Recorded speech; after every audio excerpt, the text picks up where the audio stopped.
Mr. Reiner, thanks Yes. for stopping by. My pleasure. Political film, do they still have a reason to be? Well, of course they do. I mean, they're not necessarily the most commercial, and they're very tough to finance. But of course they have a reason to be, especially in the time that we're living.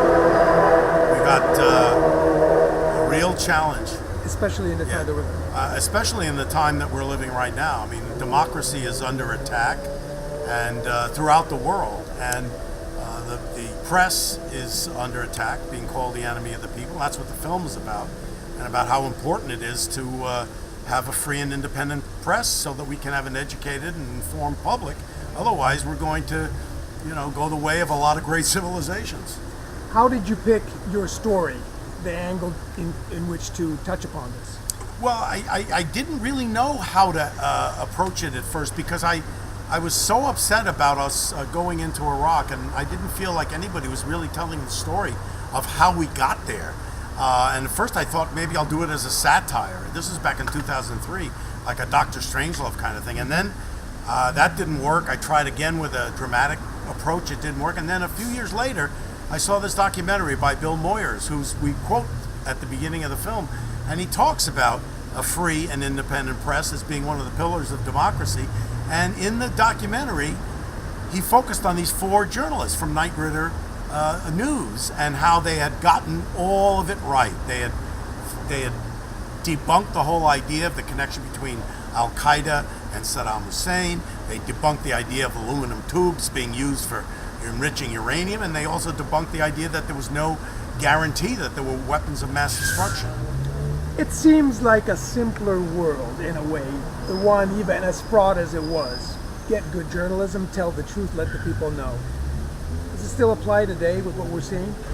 No, I think it's much more complicated today with social media, disinformation campaigns, what they call active measures campaigns, have used social media to weaponize it and spread lies and disinformation.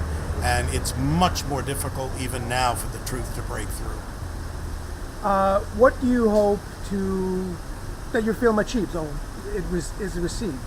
Well, I hope it keeps people energized about searching for the truth, and that it's a good shot in the arm for journalism, and how important good, honest journalism is in informing a public and keeping the public vigilant to finding that good journalism. What's more important to this democracy? All in the Family or the New York Times? I think they both have their roles to play. Well, how was that? Was that diplomatic? Pretty diplomatic, yeah. Just lastly, we're coming up on a pretty crucial appointment this fall. How crucial? Well, you're talking about the election? Yes. Yeah, no, it is crucial. I don't ever remember a midterm election being as important as this one, because if we do not have at least a Democratic House of Representatives, there will be no check on this president, who is going without any check right now. And if that doesn't happen, the authoritarian bent that he has, the fascism that is, and the racism that is seeming to seep into our culture and our society and throughout the world, is going to really be able to take root. So it's a more important midterm election than I can ever remember.